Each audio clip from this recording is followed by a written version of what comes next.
fast out there. We got a lot of noise. We got, pressure on assignments and different adjustments against our offense. If they can get that right, then they can probably get right, what we'll play against with somebody else.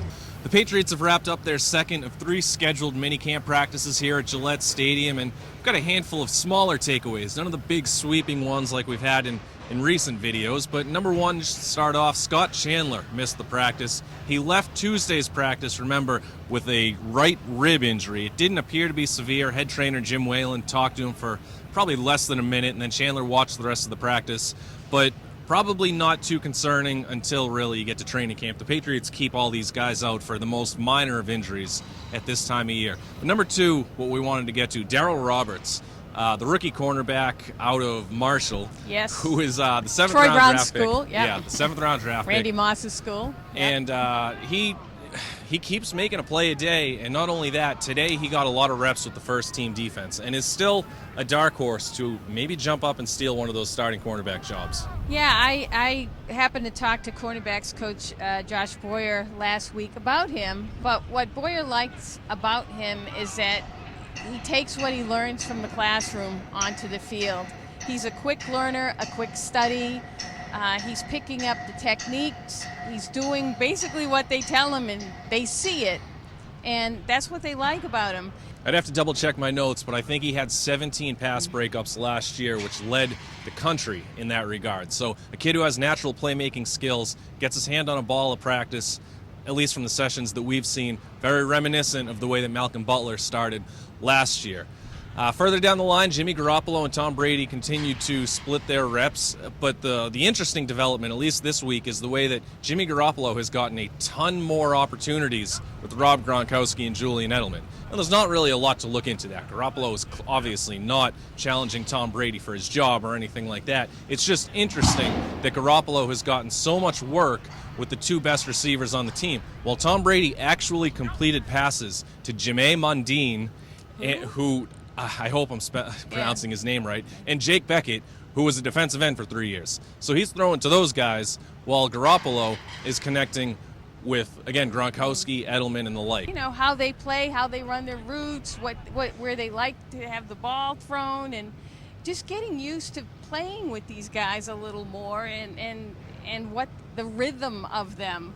And they've looked very good, although I think you and I might look good with throwing the football to Gronk. Yeah, absolutely. As we've seen throughout the last month, if you throw the ball anywhere near Rob Gronkowski, he's going to come down with it. He has been as unstoppable as you would expect him to be at this time of year, which is just a really good sign for the Patriots. He could break even more records this season. Brian Timms, bad day. Tough day. Really bad day. He had one period of 11-on-11s when he made a spectacular catch down the left sideline on a deep ball from Garoppolo. Yep.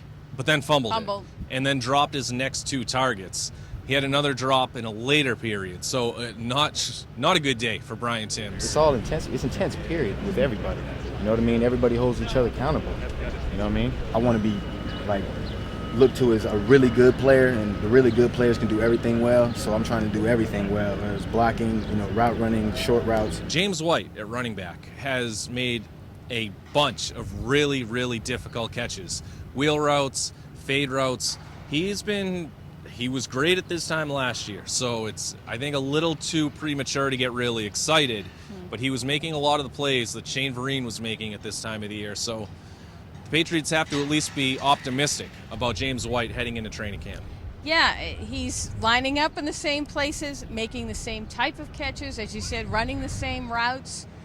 He looks a lot like Shane Vereen. It's like having the same guy out there. But as you said, he looked pretty good last year too, and a lot of us were excited about him, and then he fell off the map. They have a lot of guys who have defined roles, LeGarrette Blount and Jonas Gray on the ground. You've got James White, Travaris Cadet, who are guys that can catch the ball.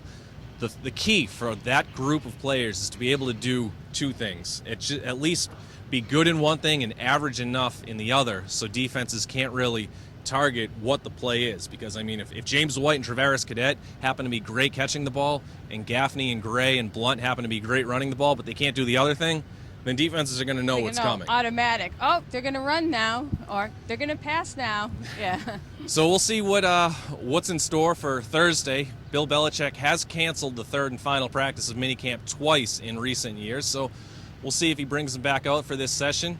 I think with the way that he's been hard on some of these guys with a relatively young defense, a defense that a lot of the leaders have been stuck inside the medical room, see if he tries to get them a final day's worth of reps before they break for the summer and come back in late July for training camp.